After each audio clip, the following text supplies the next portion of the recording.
Welcome back to Learning Matters. I'm Doug Wooldridge, your host, and this week we're joined by CEO and founder of Taproot Learning Connections, Megan Gutierrez, and she has over 20 years of learning and development experience, a master's in instructional design, and we're going to talk about her journey and what makes Taproot Learning Connections an incredible solution for her clients.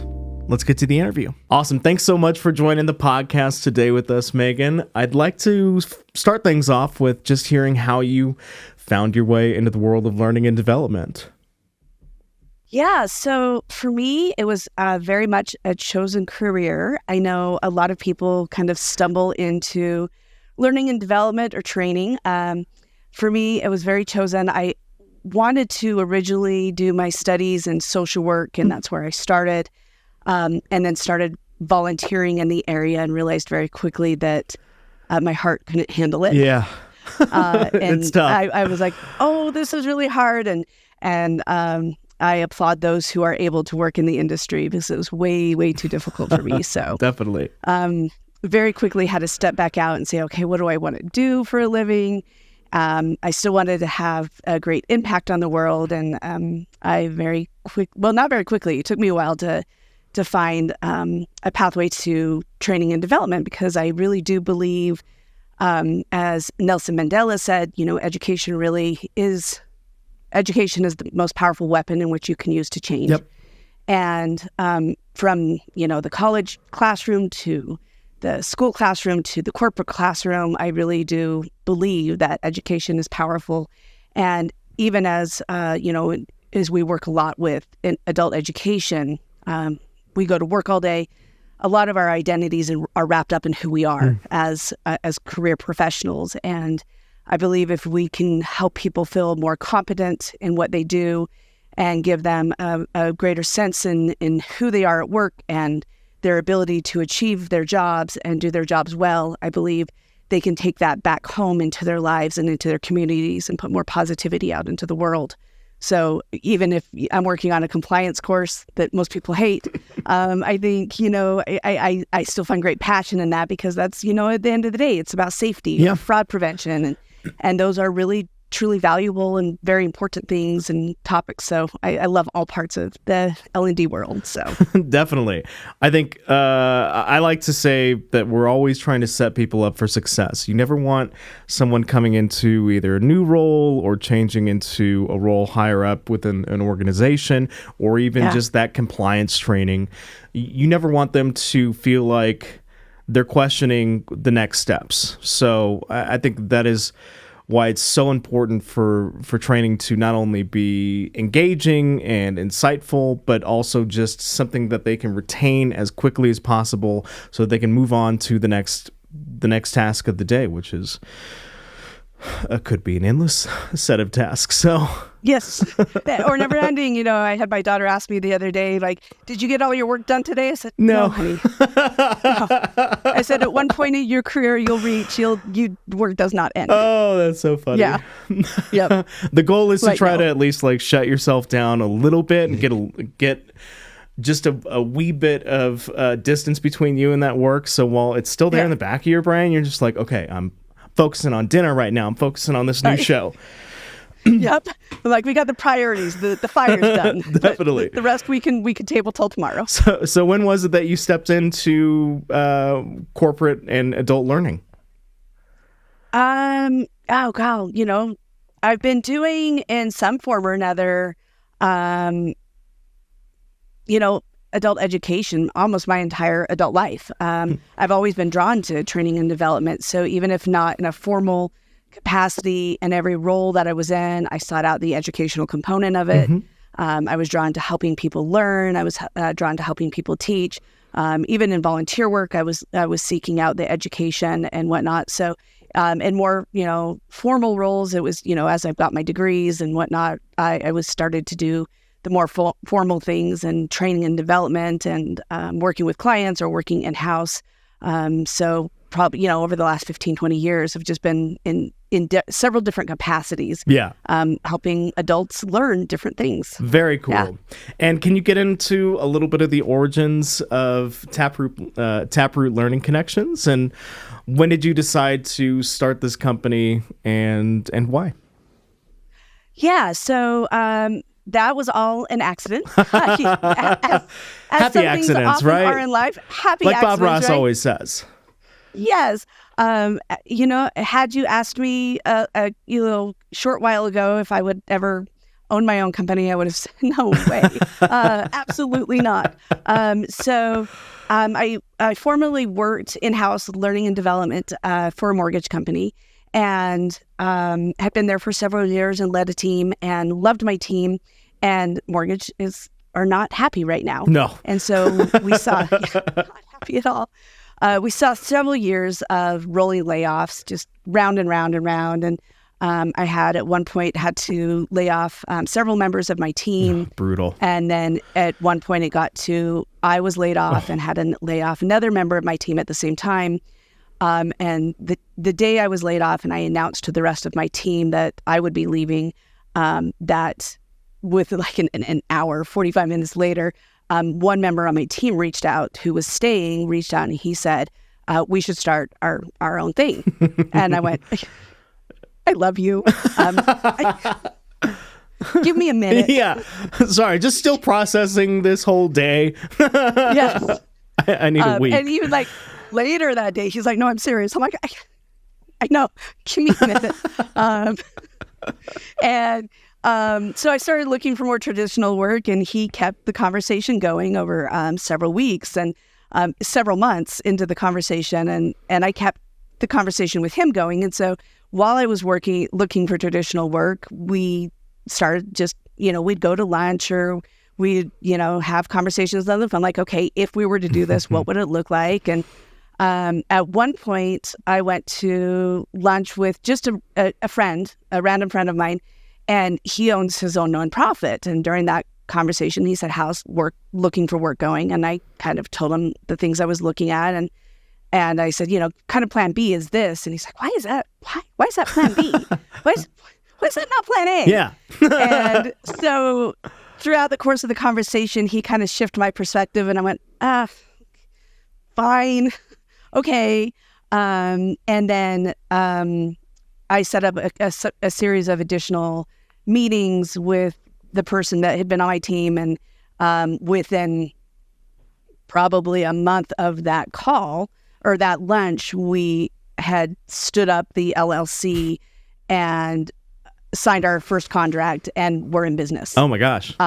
Yeah, just like that. And then it just took off to the point at one point we had to say no to some work because we took on too much. So it took off really, really quickly. And it was really great. A lot of connections in our industry. He ended up within that month, he resigned from the company we were at. And so he left, and I stopped looking for traditional work and said, okay, we're going to do this. But then about 5-6 months into it, he said, I don't think I want to do this. Oh no. And I went, Big 180 there from the confidence of being like, we should start our own company. Yeah. He sat down, he said, are you enjoying this? I said, yeah, I actually am. He's like, I'm not. I said, okay. All righty then. As good friends, we tied things very quickly, and he went his way, and I took full ownership, and here I am, and here we are, and I'm still going and loving every moment of it. So I'm very thankful that he kind of pushed and said, this is what we should do, and I fell in love with it, and I'm still enjoying it. So. That's awesome. Having the ability to not only take on the craziness of starting your own company, but also 5 to 6 months after the fact being like, now I have to do everything, is what I can only imagine was a harrowing experience. I can't imagine those first couple hours of knowing that and then going into it the next day with the mindset that, no, I am going to take over this company as a whole and we're going to keep moving on. So yeah. it must take a lot of passion to keep moving during those, what I can only imagine, very troublesome periods of time.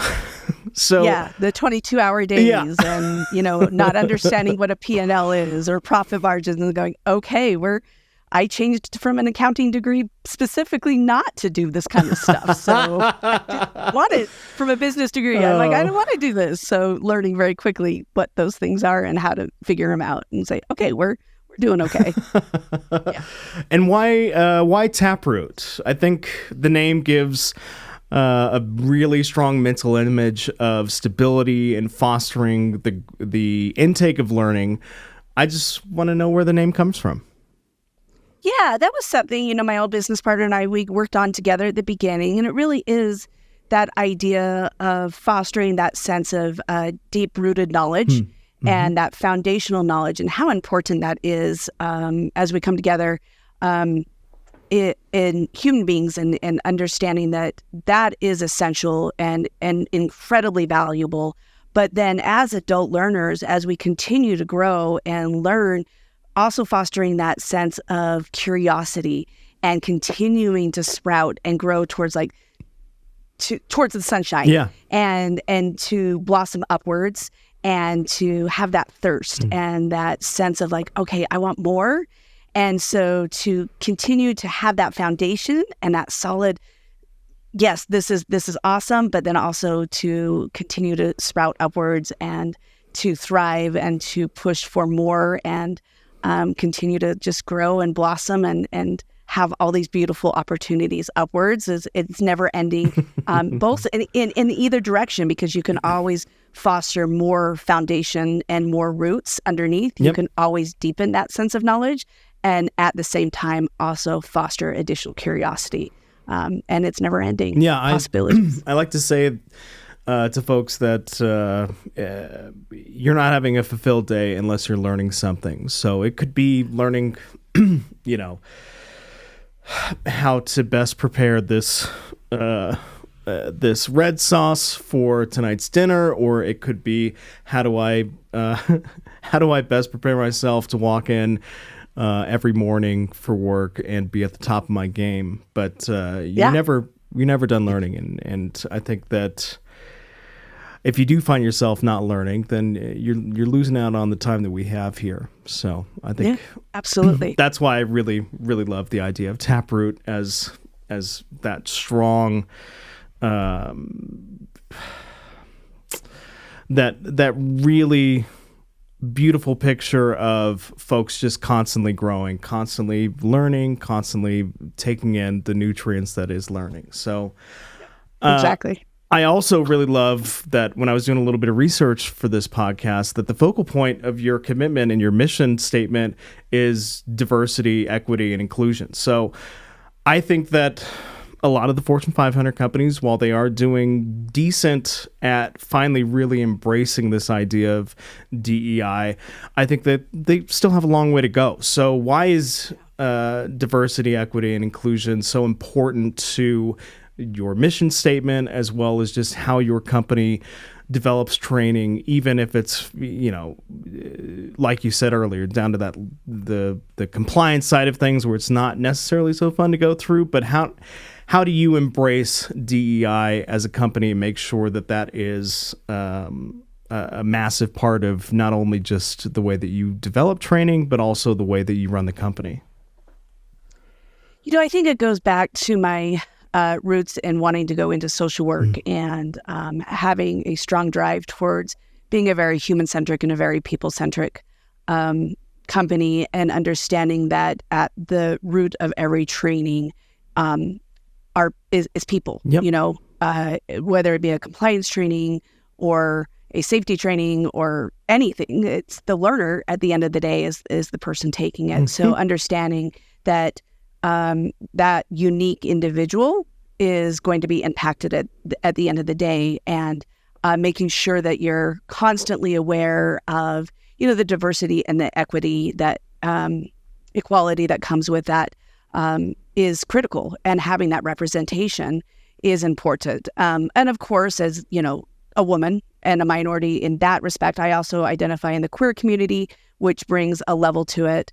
And then recently, and I wanted to bring this up, I found this incredible inclusivity pledge, and I'll give credit where credit's due. And she's created in the L&D community called Ideal, and I want to start using that more in its inclusion, diversity, equity, accessibility, and then love, which I love. Yeah, that's great. Because and it's bringing all of those things together, and it's Kayleen, and it's through. I'll make sure to get the information over to you. Yeah, I'd love to add it into our show notes and such, because I think this is such an important side of training and also just life in general. Yes. So it's through Scissortail Creative Services is part of where it comes from. And it was actually a member of my team who found it. And she went through some courses and then she brought it to me. And I love it. So, and that's also goes back to, we foster that on our team in our hiring practices. And my team knows that, like, hey, this is really important to us across the board, that we always want inclusivity in everything that we do. And that's important in our designs, in how we work with our clients.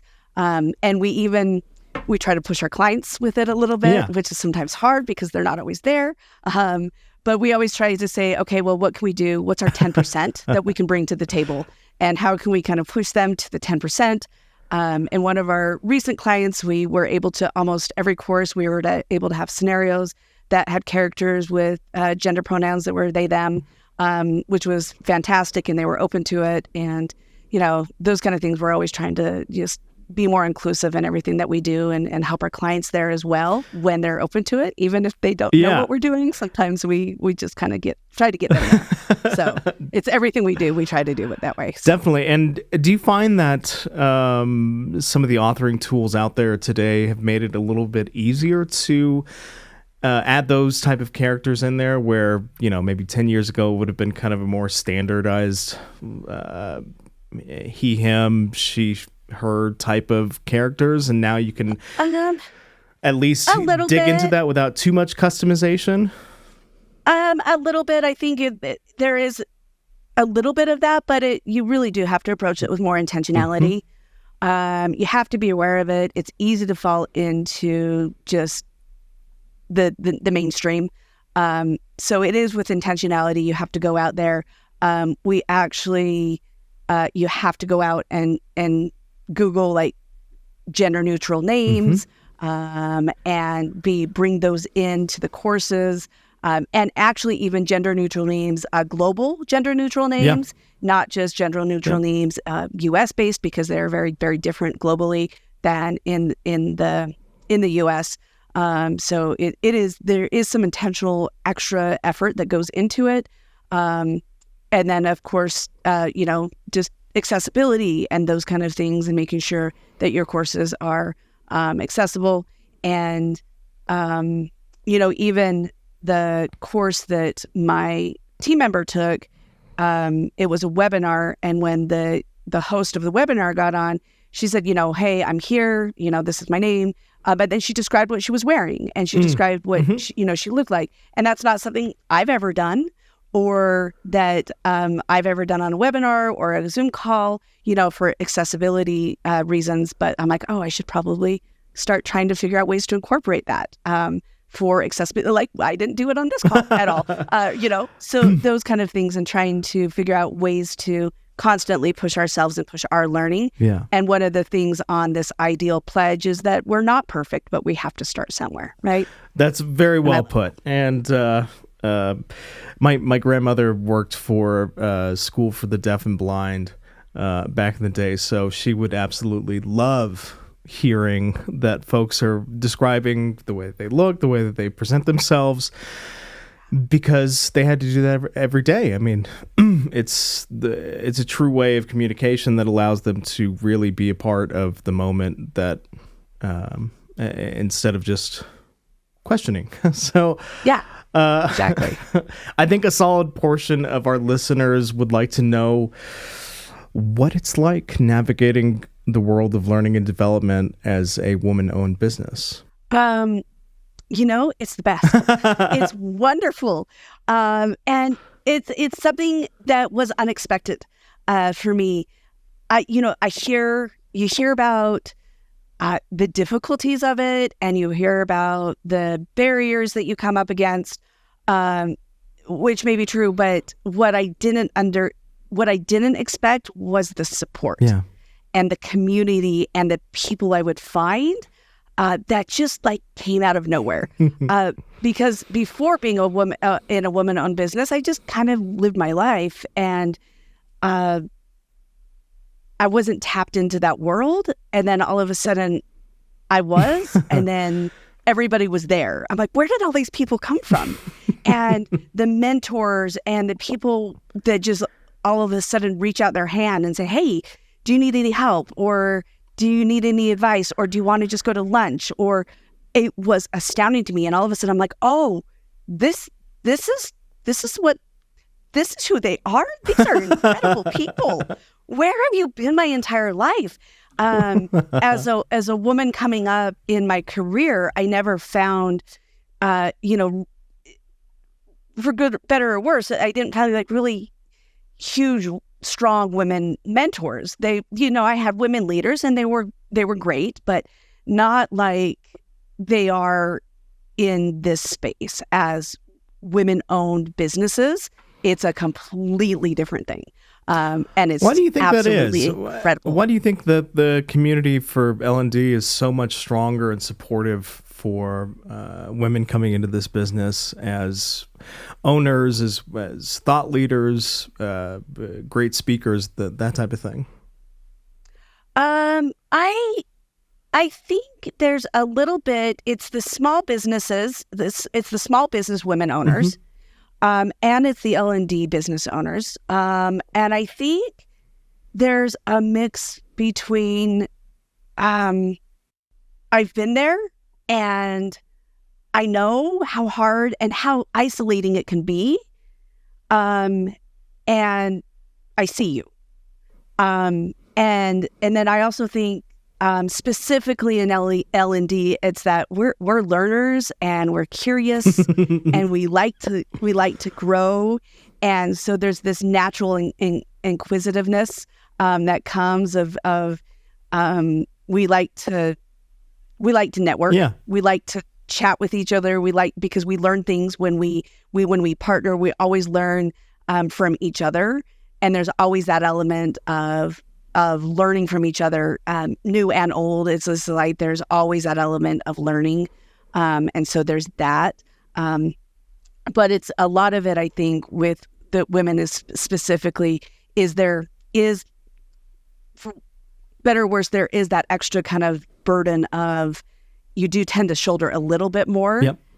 And it's nice to be kind of seen in understanding that a lot tend to be, some are moms, some are not.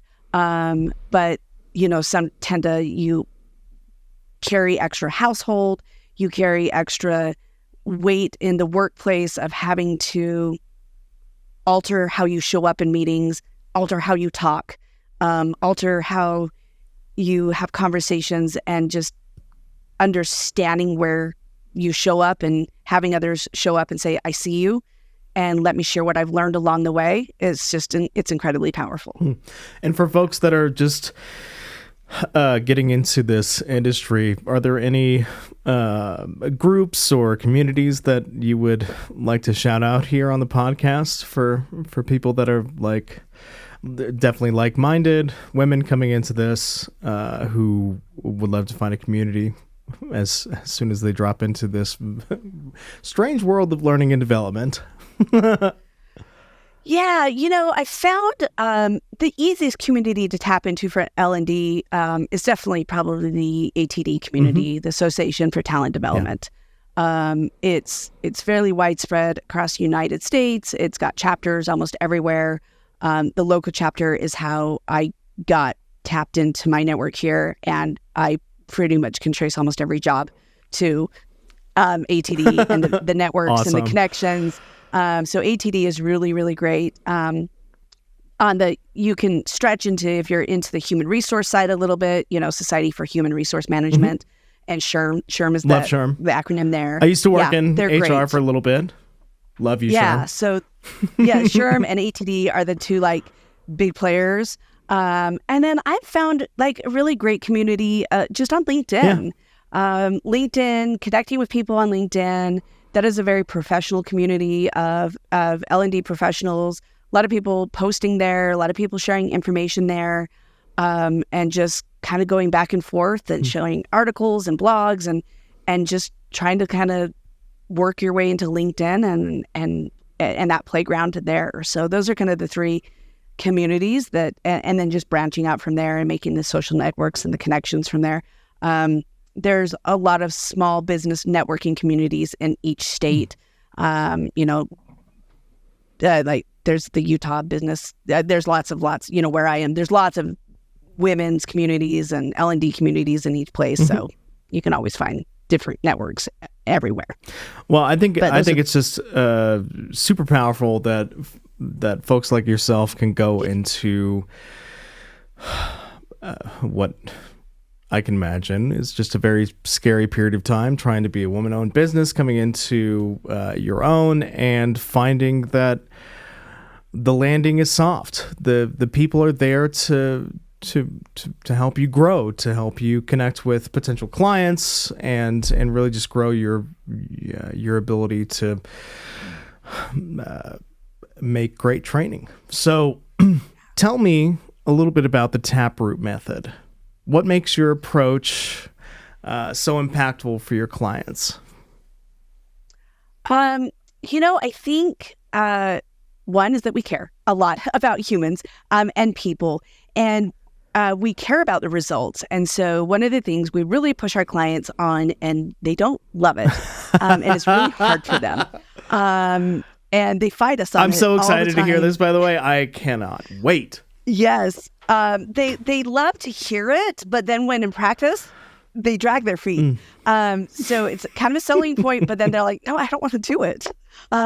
Is we really want to establish those KPIs, those key performance indicators on the training results up front. And they're like, yeah. But then we're like, no, really. Yeah. No, this is important. And then, yes. And it's like, we want specific KPIs for all of your training results and your training goals. And how are we going to measure the effectiveness? And we're serious. Like, what are we measuring? And we are wanting to try those. We are wanting to try tie our specific objectives in our trainings to those KPIs. And furthermore, we're going to establish surveys in the courses that tie back to those results. And we're going to put those surveys in the courses, and we're going to monitor those results. And we are going to come back into your organization in a determined amount of time, 6 months, year, whenever. And we are going to check back in with you to make sure we actually accomplished what we set out to achieve. And if we didn't, we are going to ask why. And we are going to work with you to go back and work with you to accomplish those results. So if we are not making that needle-changing behavior that you wanted, we will work with you. So as in where most companies or organizations don't want to see the results, not like learning organizations like us, but the companies don't often want to see the results because they want to drop the training and say, hey, I did it, goodbye. Yes, thanks, we're done. Yeah. Good luck. It's done. The companies, people are scared to actually see the results often because then it's, did we do our jobs or not? And not talking like the actual L&D departments within a company. They're scared often to say, did we accomplish what we wanted to? Because if not, then maybe we did something wrong. And they're often scared to take that microscope and look at it. But we're like, no, we really do want to accomplish those results. And so it kind of gets scary when the rubber hits the road, because they're like, oh, that's actually really hard to measure. And sometimes it is just like, okay, well, we're just going to establish the benchmark at this point because they may not have the benchmarks in place. But it's hard work putting all those pieces and systems in place and then committing to coming back in with them and really evaluating those results. and saying, did we make those changes and the impact that you wanted? Yeah. And how are you evaluating those results? I mean, I'm sure there's a lot of different ways to try to garner what retention is, success rate for any particular training. But is there anything that you guys do that stands out among the rest to really evaluate the results? Because I think it's super important. Yeah, it really goes back to what specifically the organization is looking for, right? And what metrics and benchmarks they already have in place. So if they already have a lot of if they're already tracking amazing data, then it's like, okay, well, you're already here. So we're just going to look and repull those data results in 6 months to a year and see if you're already here. So if you're looking to reduce employee turnover in a new hire training program and say, okay, we have a lot of people leave during the first year of our onboarding because we don't feel like we're onboarding them successfully. We have a high turnover in the first year. We want to increase that retention. So we're going to say, okay, we're going to put this amazing onboarding program in place that has an amazing cultural impact and all these kind of things. And then let's gauge in a year if we've done better on our retention. And they're already tracking retention. So in a year, we can come back and look at that retention. Right. Or maybe they're already putting employee survey results out of is my manager working with me on a specific, performance evaluation metric or something. And then we do a management training. Then we can say, in 6 months, did my manager ask these specific questions during my performance management evaluation?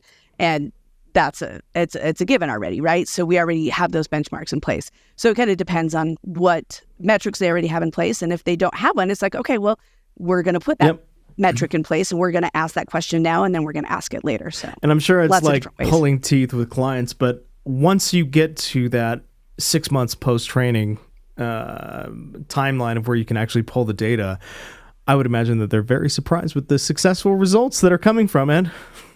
Yes. Yeah.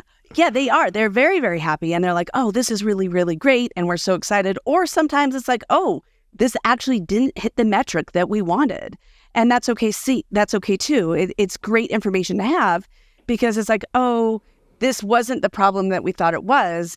Or this training didn't actually hit the right target, or we're not pulling the right metric. And we can then evaluate from there and say, okay, well, we didn't roll that out correctly. Or we didn't do enough change management up front and the adoption sank because we lost our focus and we haven't put enough emphasis on the organization. So we need to do another campaign to push this out again. And it's just information. It doesn't mean it's good or bad. It's information in which we can use to do better. I love that it's not good or bad. It is just data. And let's use that data that you've already most likely been collecting anyway to make sure that we have success in these training programs. And that's our method. It's just how do we use that information to do better and to get the results we actually want? I love it. So I know that AI and things like that are very heavy buzzwords these days. But what do you see as the future of learning and development, and how can folks kind of try to keep up with that whirlwind of ever-changing technology, and then requests from clients who are like, hey, we need to utilize AI here in whatever training that you're doing, without actually necessarily knowing what that fully means or what they actually expect from that, mainly just because they see it online, they're like, we need to do AI. We have to. So what do you see? I think a couple things on that front with clients who come in and are like, I want to do all the things. You say, okay, great. Sure. Let's do all the things. Let's go. Lovely. Let's get a purchase order going here. Say, what do you actually want and what do you actually need, and be a true consultant to the client and find out what they actually need. And then make recommendations based off what they truly need in the organization, and don't overpromise based off the buzzwords. Because what we want to do is remain ethical and remain true to what the clients and the learners specifically need. And AI might not be the solution for them. And we want to remain ethical in what we deliver to our clients. So that's the first. And then second is, as far as how do we stay on top of all the things, is remain curious and playful and have fun, because it's fun and it's cool and it's exciting. And it is overwhelming. Very well put. Yes, it is very much that. So fun until you get into it and then you're like, oh my gosh, this is way more information than I could possibly take in. But yeah, best of luck. There's no way you'll be able to stay on top of it because it changes so fast.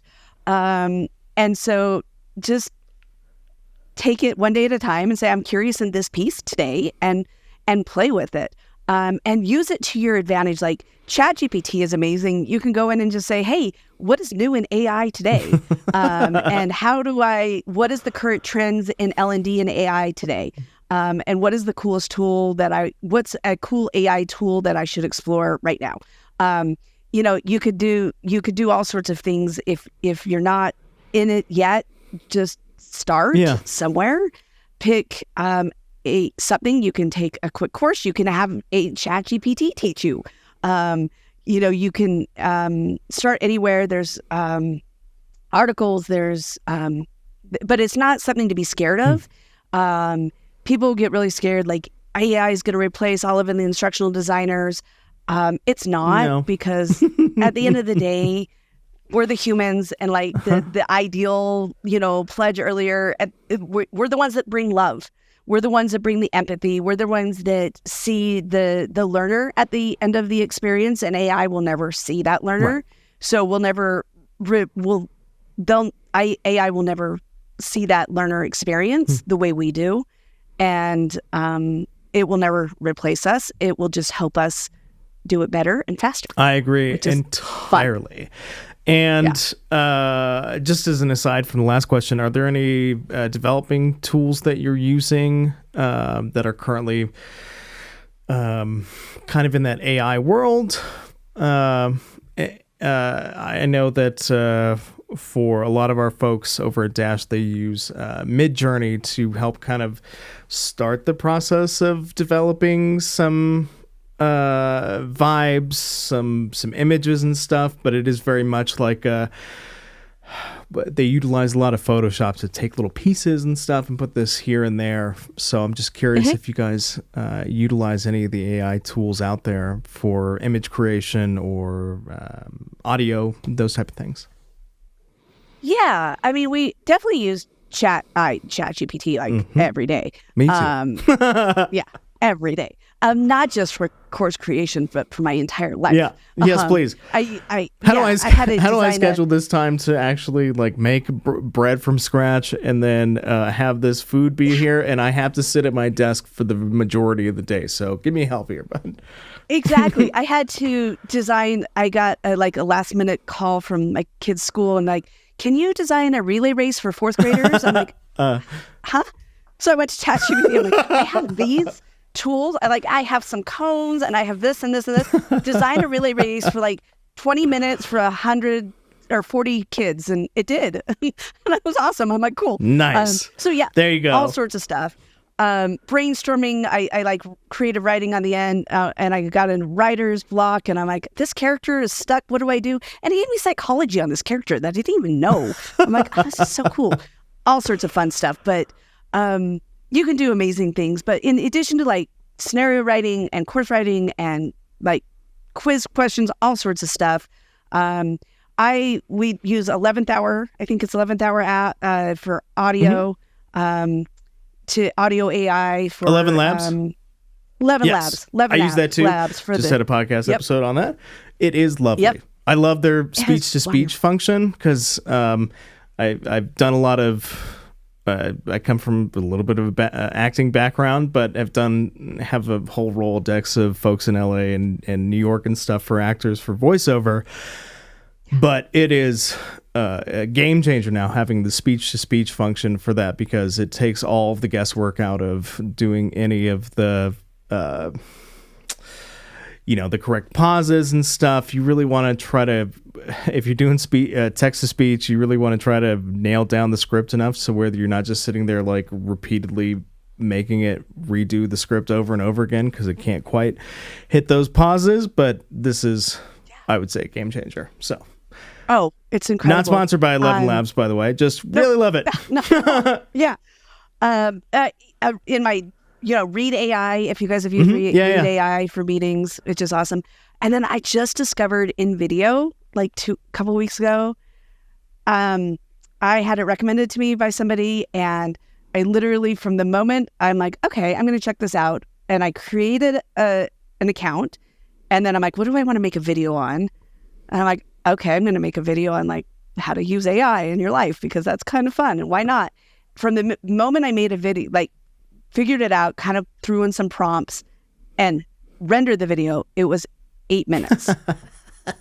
And it did the whole thing. Wow. I'm like, this is stupid. And then it rendered it with a male a narrator. And I'm like, no, I want a female narrator. And then it took me like 15 minutes to figure it out. So it was like 20 minutes to switch it out to a female narrator. And then I published it on my LinkedIn. Like, now I'm going back to your LinkedIn to go take a look at it. Yeah. And you can go see it. And I even talk about the relay race of the fourth grader in the video. Awesome. But in video, and it's not for L&D people, it's for content creators and all those kind of people. But I'm like, I'm buying this for my team because why? Yeah, we could do an onboarding video in 8 minutes for a client, and clients are going to catch on and they're going to start using it, and that's great. And by all means, they should, and that's fantastic. But again, adult, learning theory and how the learners learn things and how we piece the entire learning structure together and the love that we put into it, instructional designers will never go away. That's true. I agree entirely. As a business owner, I'm sure that there are great days and then just okay days. How do you keep pushing forward through? And what you've told us here today is that it has been a absolute whirlwind, if you will, of changes and just trying to keep the dream alive and that type of thing. So what drives you every day? I think, first of all, you have to have passion for what you do, and you have to have love for it. So I love learning and development. I love people. But then secondary is I have grace for myself. And I understand that some days I might not make it through the day. And I'm like, okay, it is, 10:30 and I am done. And I'm like, I have to just take a mental health day, and I have to sit on my couch and I have to read a book. Nice. Because I am just done for today and I need to take care of myself. And I do that. And I allow myself the grace to have really bad days. And I have and then there are 22 hours. And I understand that, mental health is important. And I've dealt with depression and anxiety my entire adult life. So I understand that there are going to be good days and there are going to be bad days. And I allow myself to go through those days. And I have a therapist who's amazing and helps me through those days. And that's how I get through it. And again, I have passion for what I do. I love what I do.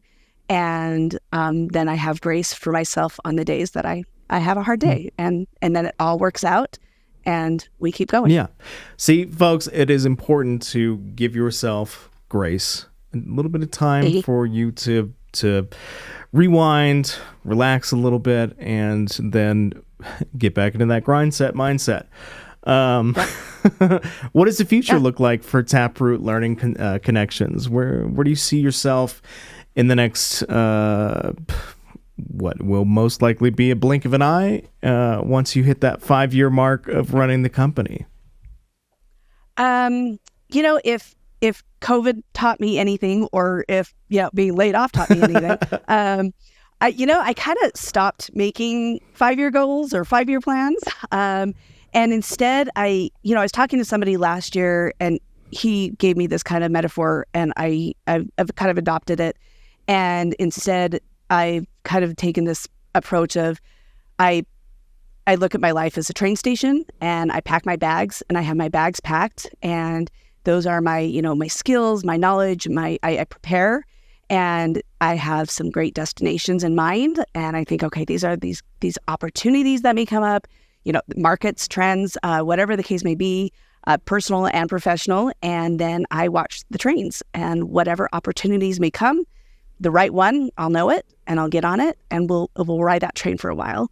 And then we'll explore that opportunity, and then we'll take the next one when that one comes. And so I don't know what opportunities will come, but when they arrive, we'll explore those opportunities. And so who knows where I'll be in 5 years, because I did not expect to be here.